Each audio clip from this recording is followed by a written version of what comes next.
Well, greetings, everyone. Glad to be with you again for yet another episode of the Shakedown. I'm your host, Warden Dawson, joined again by Lieutenant Richard Moats. Good to be back with you. I got asked a question about a month ago about possible topics for the show, and one of the topics that was brought up was the use of technology in jails. What are the concerns? What are the benefits? What are some things that need to be considered when we use technology in our jails? And I know at Morgan County, we are constantly utilizing technology and trying to increase the use of it, whether that be kiosks in the housing units or in your lobbies, whether that be some kind of messaging devices, whether that be tablets, whatever the case may be. Technology as far as the inmates are concerned. One benefit of having Lieutenant Moats with us again today is that as a administrative lieutenant, and that carries with it a long list of job titles, but he deals with the technology in the jail. So I thought it was very appropriate to have him with us. So, Lieutenant Moats, thinking about technology, let's talk about the concerns first. What are some concerns maybe that you had, we discussed, others have discussed, as far as use of technology in the jail? Well, first off, if you're a corrections officer, unless you went to school and got an IT degree, and are completely not using your degree, you know about as much about the technology as I do. So I have completely learned by the seat of my pants, for lack of a better term, about this technology, about all this stuff that's new age coming to jails. What is the newest? You go to a conference somewhere and it's the newest, greatest thing on the market, and it's going to work for jails. And I always go back to one time we were at a conference, and we sell e-cigarettes, the little vape sticks or whatever, on commissary. And we were at a conference, and a guy goes, "I guarantee you an inmate cannot destroy these pens, these vape sticks." I said, "Is that right?" He said, "Yeah." I said, "What about if I take it apart?" And he said, well, you can't take it apart either if an inmate can." I said, "Okay." I said, "Give me 30 seconds. So he hands me the little stick, and I literally go pop, pop, pop, pop, pop, and pop the vape pen apart. And I said, You're indestructible vape stick. It's not indestructible." The same thing applies to technology. Be very careful about what you think is the next greatest, biggest thing without doing your research on it. And everything we use here, we've researched extensively. I mean, we have, I won't name the name of our provider for terms of, I don't know, legal something probably. And they don't sponsor the show. Yeah, they don't sponsor. So they don't get named. Give us a sponsorship. We'll name Absolutely. drop. Throw that name out there. But like we've been with them for a while, and we're basically a beta test facility for them. So when their new technology comes out, they present it to us. We try to break it. We try to tear it up. I'll give you an example of that here in a second. But we try our best to get to know it before we actually get our hands on it. The biggest thing that we've ran into, by far, is we have the ability. We have video visitation, and we had to do this when COVID came about. All of our video visitations are remote, and I know a lot of jails around the country are like this now. We needed the ability to monitor our video visitation. Well, then we ran into the problem. We really don't have enough video visitation monitors or kiosks on the wall to be able to hold up to the amount of demand we have. Even scheduling visitations, we didn't have enough area, enough units. Yeah. So we reached out to our company, and they're like, "Yeah, well, we've got these tablets. We can try those." And so the first ones we started out with were these 10-inch Windows-based tablets, and we've still got them rocking in one of our housing units. The things work phenomenally. They're durable. If there's a problem, it's an easy fix. Well, even our company that we love so much has some harebrained ideas right now that Warden Dawson and I, in the past week, have wanted to pull our hair out over. It's fact. It's fact. They decided that they were going to switch over and change over to mobile devices. All right, they're not. You have some companies that do refurbished iPhones, and they'll do like messaging off of them or whatever. That's all good and dandy. These are actually like brand new, non-known cell phone brands. I mean, it's not Samsung or anything like that. It's some name I can't pronounce. But they're durable. You can tell they're durable. Well, the only problem with this is those systems operate on an Android operating system. with the generation of people coming up today, 25 and under, okay? My generation, the 35 and under, and even Dawson's, he's a little older, even his generation, we were the computer people.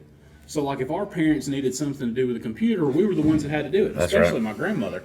My grandmother, she's about to turn 87 years old, and I'll never forget, I was in the 5th grade, and she got her first computer, and all she wanted to do was be able to play slot machines online. That's it.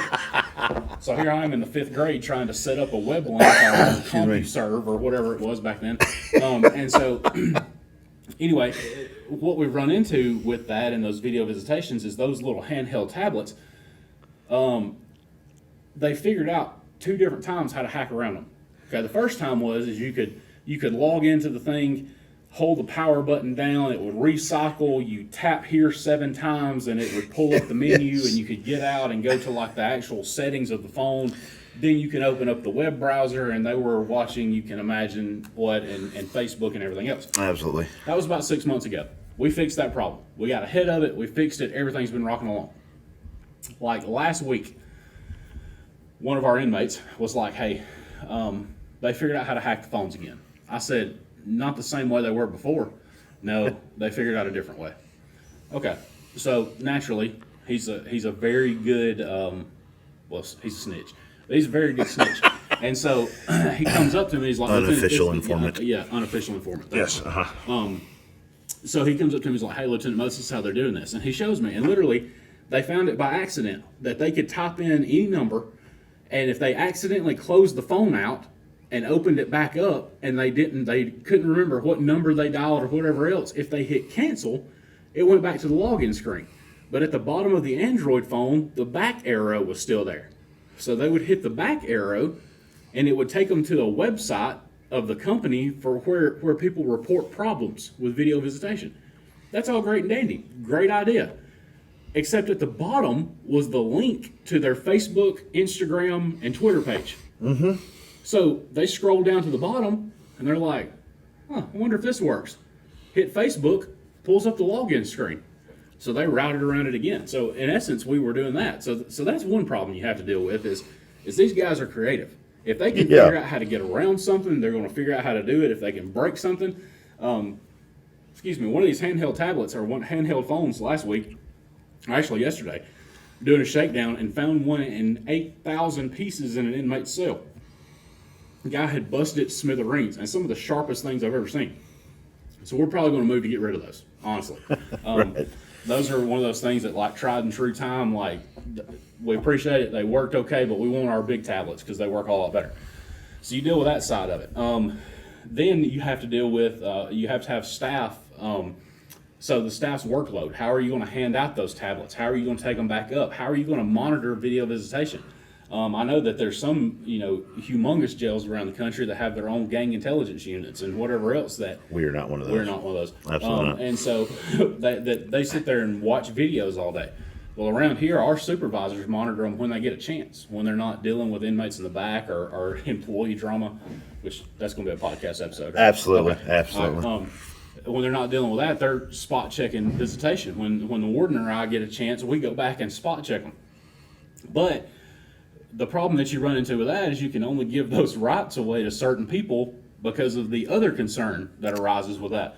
Some of the actions I like that. of the videos. The scenery. Yes, the scenery. Yeah, that's that'll work. very good. The sport that goes on with it. I like that. Anyway, it's terrible. I mean, it puts some of the stuff on the internet to shame.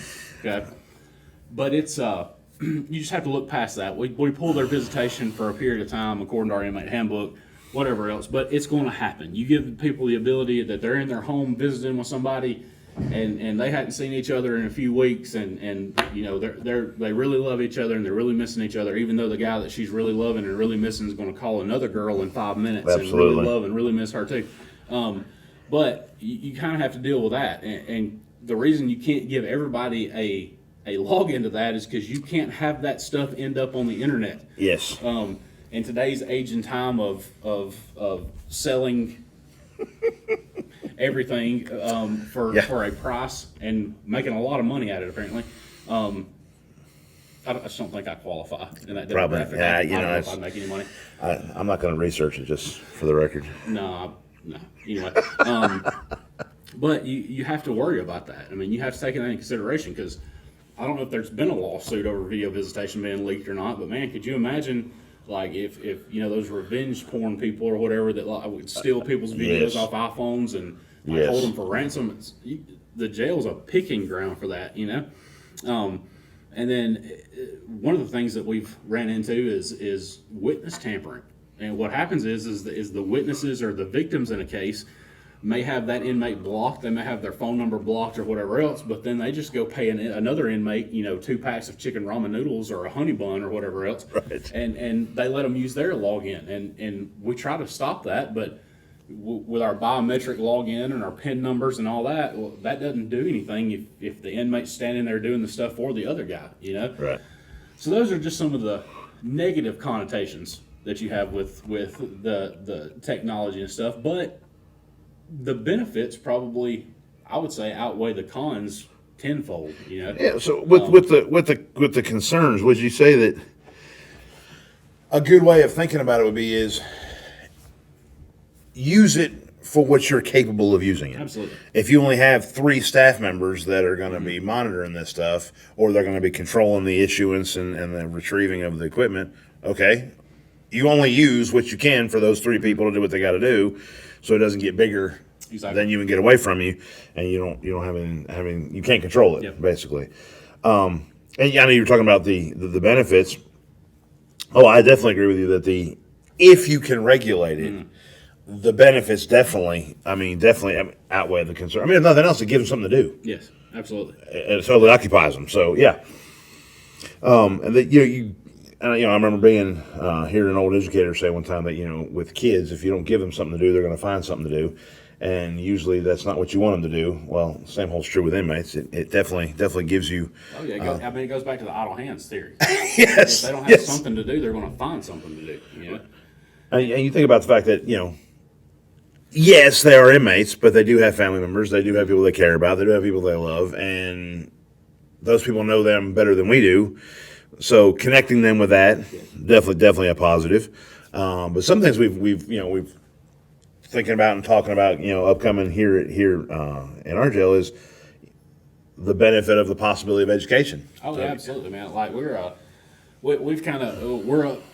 about to redo our contract on our stuff, and one of the things we're adding to that, we're adding education to the inmates. Now we have a volunteer organization that comes in. We have GED classes. We had high school classes going at one point. That kind of fizzled out because just like y'all can't find employees, we can't find employees. Neither can the school system apparently.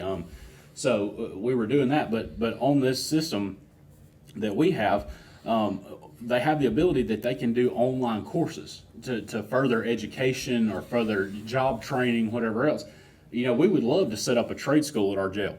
That would be a long-term goal for us. We don't have the staff, the resources, or whatever to do it. Yeah. But if we could provide them something to achieve, something to work for, whether it be a certification in something, just a certificate saying, hey, I took these classes, whatever else, and technology can provide that. I think at one conference we talked to a vendor that they actually do like a college degree through like the inmate population, based on like mail-in tests and studies and whatever, and that was long before we got all this technology stuff. That was a while ago.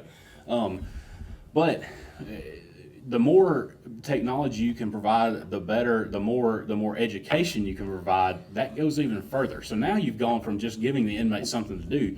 You've given the inmates something to achieve, something to work for, something to grow themselves, to grow their family, to benefit them when they get out. Yeah.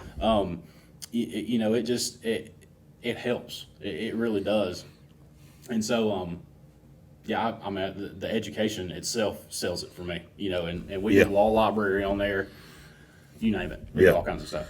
And I mean, from a very basic level, just when we think about benefits or pluses, I mean, it's a control tool. Oh yeah, man, yeah. Absolutely. I mean, everything that you use in your facility, whether that be rec yard, whether that be a book cart, whether that be technology, whether it be whatever, if you can give it to them, you can take it away from them. Right. And so it's an avenue, another avenue of control, so to speak. But I agree with what Moats was saying, that as far as, technology in the jail, I mean, definitely, you got to be careful with it, just like anything else. But it is a huge plus, and the fact that it gives them something to do that is not harassing us. It takes their attention away from the staff, gives them something to focus on, think about. I mean, they've got stuff that, they can earn games or whatever, watch movies, listen. I mean, depending on the technology and the system you have, there's worlds of stuff out there that keeps them occupied. So definitely a plus. One thing that you want to say something? Yeah, one story I was going to tell you, because I know we're running out of time, but back to the benefits, and I meant to tell you this and I totally forgot. The month after we started off-site video visitation, and we were doing just the kiosk on the wall, we had a federal inmate in here that was calling his family back out in the Midwest somewhere. Okay. I don't remember what state it was. Yeah. He's calling his family out in the Midwest, and his phone, the family member's phone that he's talking to, they're on their iPhone.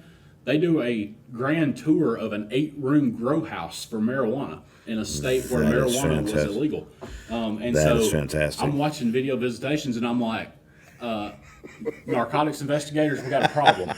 So we ended up getting the IT address, the IP address, and all that stuff of the phone, and I actually tracked it down, gave it to the marshals, and the DEA raided the house 2 days later and got a humongous grow operation down from this little old video visitation in Morgan County, Alabama. So that's one of the big benefits, is the information and stuff you can get from just watching them. That they just give away for Yeah, absolutely, because they will tell everything.